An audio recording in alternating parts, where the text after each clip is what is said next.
Halo Sob, jumpa lagi di 100% dari nol.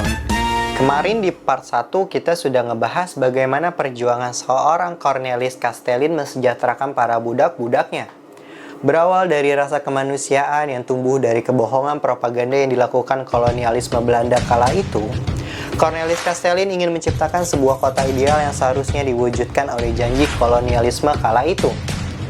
Dan akhirnya, ia dapat mewujudkan tempat yang mungkin saat ini terdengar lucu dan sering menjadi bahan lelucon.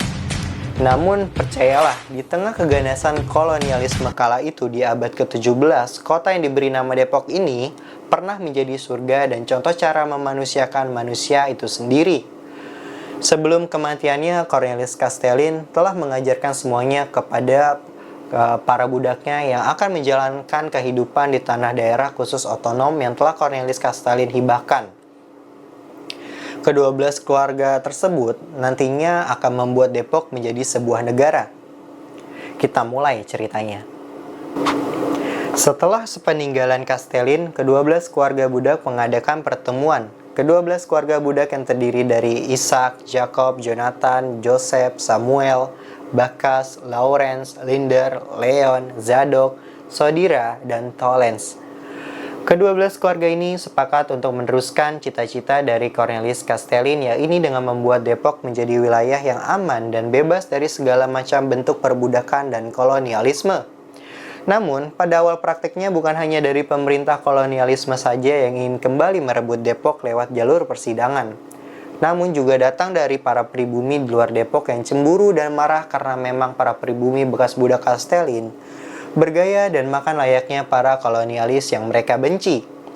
Cibiran dan hinaan sering sekali terlontar tak kala mereka keluar dari wilayah Depok sekedar hanya ingin mengunjungi sanak saudaranya. Semenjak saat itulah, para Belanda Depok ini juga mulai membuat sikap defensif dengan cara membuat Depok menjadi daerah partikelir atau bukan umum, dan memilih untuk menjalankan wasiat Castellin dengan membuat hukum, pajak, dan pemerintahan. Bisa dibilang pada abad ke-17 tersebut, peninggalan Castellin, Depok selangkah lebih maju daripada daerah di sekitarnya dikarenakan Depok dijalankan oleh ke-12 keluarga mantan budak Castellin yang sudah dibekali dengan pendidikan yang cukup untuk mengajarkan para keturunannya. Ditambah gugatan dari pemerintah kolonial Belanda yang ingin menarik kembali Depok di bawah jajahannya tak disetujui oleh hukum, karena Castellin secara sah membeli tanah Depok yang dihibahkan ke para budaknya. Meskipun Depok memilih menjadi wilayah otonomi khusus dan memerdekakan wilayahnya sendiri menjadi daerah partikelir, namun Depok tak memilih mengembangkan militernya. Mereka, Belanda Depok, tahu bahwa sentimen orang-orang sekitar wilayah Depok akan semakin parah apabila mereka benar-benar mengembangkan militernya sendiri. Jadi Depok yang waktu itu dipimpin keluarga Jonathan memilih untuk memfokuskan industri pertaniannya agar terciptanya ketahanan pangan. Namun, pada prakteknya karena dibekali pengetahuan pertanian yang baik dari Castellin, ke-12 mantan keluarga budak Castellin bukan hanya berhasil membuat ketahanan pangan bagi mereka sendiri, namun mereka juga menjual hasil pertanian tersebut keluar kota Depok. Hal ini berjalan terus-menerus selama berabad-abad. Bisa dibilang, para ke-12 mantan keluarga budak Castellin ini berhasil menjalankan apa yang dicita-citakan oleh Castellin. Bahkan kepemimpinan keluarga mantan budak itu bergulir sampai beberapa kali pergantian presiden. Ini menunjukkan bahwa Depok selama berabad-abad menjadi wilayah aman dan nyaman untuk dihuni. Bahkan di beberapa waktu tertentu, pemerintah kolonialisme yang sudah berdamai akhirnya membuat kerjasama dengan Depok. Beberapa keluarga-keluarga penting Belanda bermukim di sana selama kunjungannya ke tanah Hindia Belanda ini.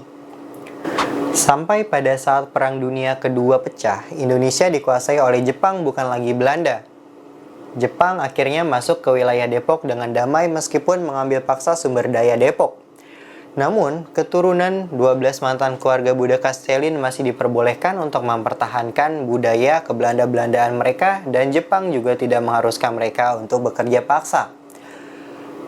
Namun, mereka harus merelakan keluarga yang punah, yaitu Zadok, karena keluarga tersebut tak memiliki keturunan laki-laki yang dapat mewarisi marga keluarganya tersebut.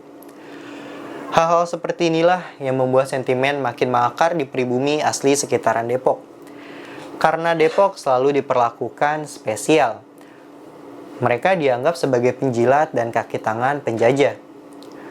Tahu gak sob, suku-suku di luar Depok tak mengakui Depok sebagai suku tertentu karena dianggap Depok adalah sarang dari para penjajah.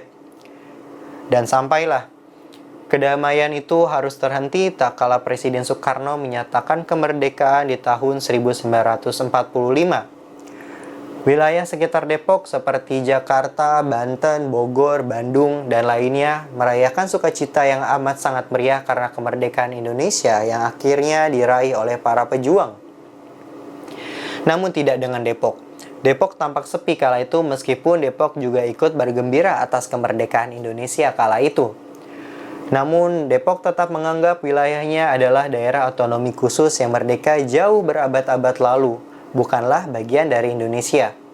Ini pun dibuktikan ketika pemerintahan Indonesia meminta Depok untuk mengambil suara untuk bergabung dengan Negara Kesatuan Republik Indonesia atau tidak. Depok dengan tegas menolak. Meskipun ya kala itu banyak juga wilayah yang menolak, tak hanya Depok. Namun, karena Depok dekat sekali dengan pusat pemerintahan kala itu, ditambah sentimen orang-orang sekitar wilayah Depok yang tertanam dari cerita-cerita pendahulunya selama berabad-abad diceritakan, akhirnya pecahnya kerusuhan masyarakat tak terelakkan lagi. Presiden terakhir Depok yang masih dipegang dari keluarga Jonathan meminta perlindungan kepada Presiden Soekarno kala itu. Meskipun Depok tak ingin bergabung, namun Soekarno melihat Depok sebagai wilayah kesatuan yang harus dibujuk bergabung bukan dengan kekerasan. Akhirnya, Soekarno setuju untuk meredakan amukan masyarakat kala itu. Namun, sekitar 4.000 orang tumpah ruah yang membuat Depok porak-poranda. Peristiwa ini disebut Gedoran Kota Depok. Masa yang awalnya masuk dari arah Banten lewat Jalan Sawangan dan masa dari Jakarta kala itu yang memaksa masuk hingga Jalan Pemuda. Nama-nama besar seperti Margonda dan Tole Iskandar ikut meramaikan Gedoran Depok tersebut. Nama-nama Jalan Margonda dan Tole Iskandar yang sekarang kita lalui adalah nama orang loh. Kita lanjut. Baku tembak masyarakat dan pasukan pemerintahan yang mencoba untuk melerai dan mengingatkan bahwa Depok sama bagian dari NKRI pun tak dihiraukan. Akhirnya penjarahan di mana-mana, pelecehan seksual, pembakaran, dan pengerusakan tak lagi dapat bisa dibendung. Karena masyarakat mengira bahwa masih ada Belanda di daerah Depok. Mereka berupaya untuk mencari dan menghakiminya. Pada akhirnya, Presiden Depok kala itu mengalah.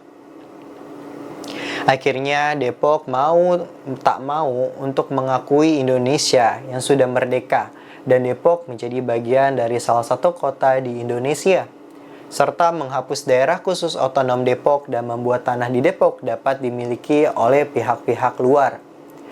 Dan berakhirlah sudah cerita Depok yang pernah menjadi negara tersendiri. Oh ya, jalan-jalan di Depok yang sebelumnya bernamakan Belanda pun akhirnya diubah menjadi Margonda, Juanda, Pemuda, Tole Iskandar, dan lain-lain untuk menghormati pribumi yang gugur dalam peristiwa tersebut.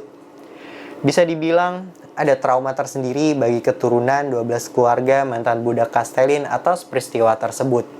Bahkan setelah kejadian itu pun banyak dari keturunan 12 keluarga tersebut yang melamar kerja ditolak.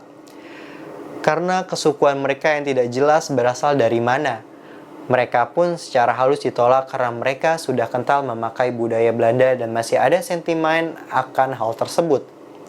Namun karena sebelumnya mereka sudah dibekali dengan pendidikan dan sudah melakukan perdagangan secara turun-menurun, banyak keturunan-keturunan dari 12 keluarga mantan budak Kastelin itu pun yang memilih untuk berdagang. Sebagai fun fact nih, demi melestarikan nama keluarga dan sejarah keluarganya, salah satu keturunan dari Jacob membuat usaha kopi yang bernama Jacob. Sekarang tuh lokasinya dekat Jalan Siliwangi. Pesan yang dapat diambil dari peristiwa Depok, tak selamanya niat baik akan berujung dengan baik pula.